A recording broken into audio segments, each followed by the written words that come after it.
శ్రీ భగవద్గీత 18వ అధ్యాయము మోక్ష సన్యాస యోగము. అర్జునుడు పలికెను, స్వర్గాది ఫలాలనిచ్చే కామ్యకర్మలని విడిచిపెట్టడం సన్యాసమని, అన్ని కర్మలు చేస్తూ వాటి వల్లే వచ్చే ఫలితాన్ని ఆశించకుండా ఉండటం త్యాగమని పండితులు చెబుతారు. భగవానుడు పలికెను, అర్జున, బుద్ధిమంతులైన వారు పూర్వజన్మ పాపాలు పోగొట్టుకునేందుకు యజ్ఞ దాన తపస్సులనే కర్మల్ని విడువక చేస్తూనే ఉండాలి.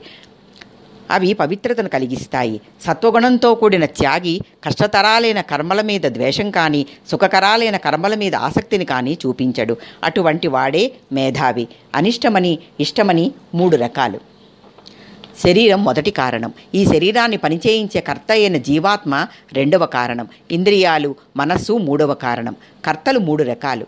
చేపట్టిన పనిని సిద్ధించకపోయినా చలించనివాడు సాత్వికుడనబడతాడు. లోభియు, హింస చేయువాడు, శుచి లేనివాడు, ఇష్టవస్తు ప్రాప్తి చేత సుఖము లేని కర్త రాజసుడనబడతాడు.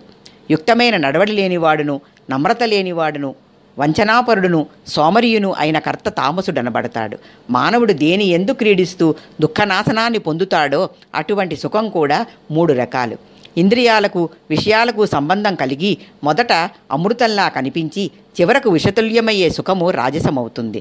మొదటి నుంచి చివరి వరకు శరీరాన్ని మరిపించి నిద్ర, మాంద్యం, ప్రమాదం అనే వాటి వల్ల పుట్టే సుఖము తామసమవుతుంది. ఇది బంధకారణం, మోక్షకారణం అని వివేకంతో తెలుసుకొనగల శక్తి సాత్వికమవుతుంది. అందువలన అర్జున, వారి గుణాల భేదాల వల్లనే బ్రాహ్మణ, క్షత్రియ, వైశ్య, శూద్ర కర్మలని వేరువేరుగా నిశ్చయింపబడ్డాయి. సమం, సమం, చమం, శౌచం, క్షాంతి, ఆర్జనం అనే గుణాలు కలవారు బ్రాహ్మణ కర్మ చేసేందుకు అర్హులవుతారు. శౌర్యం, తేజస్సు, ధృతి, యుద్ధంలో వెనుకంజ వేయకపోవడం, దాతృత్వం, ప్రజాపాలన చేసే స్వభావం సహజ గుణాలు కలవారు క్షాత్రానికి సంబంధించిన కర్మలు చేసేవారవుతారు. వ్యవసాయం, పశుపాలన, వర్తకం చేసే గుణాలు కలవారు శూద్ర కర్మ చేసేందుకు అర్హులవుతారు. ఇతరులకు సేవ చేసి జీవించేవారు శూద్రకర్మ చేసేందుకు అర్హులవుతారు. తన స్వభావానికి తగిన పనులు చేసినట్లయితే ఎటువంటి పాపము అంటదు.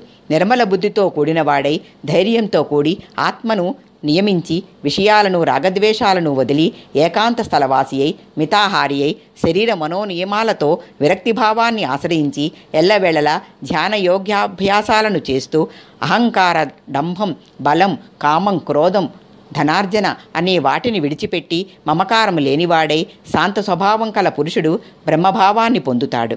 నీ మనస్సు నాకు అర్పించినట్లయితే నా అనుగ్రహం వల్ల అన్ని కష్టాలను దాటగలవు. రహస్యాలలో అన్నింటికంటే రహస్యమైన జ్ఞానాన్ని నీకు బోధించాను. నీవు నాకు పరమ ప్రియుడవై ఉండటం వల్ల నీకు హితమైన ఇంకొక మాట చెబుతాను, విను. ఇది అన్నింటికంటే పరమ రహస్యం. నీవు నాయందే మనసు నిలుపు, నాకు భక్తుడివై నాకే నమస్కరించు. అప్పుడు నీవు నన్నే చేరగలవు. అన్ని ధర్మాలని వదిలిపెట్టి నన్నే శరణు పొందు. నేను నిన్ను అన్ని పాపాల నుండి రక్షించగలను. దుఃఖించకు. ఎవడీ పరమరహస్యమైన గీతాశాస్త్రాన్ని నా భక్తులకు చెబుతాడో వాడు సంశయం లేనివాడై, భక్తి కలవాడై నన్నే పొందుతాడు.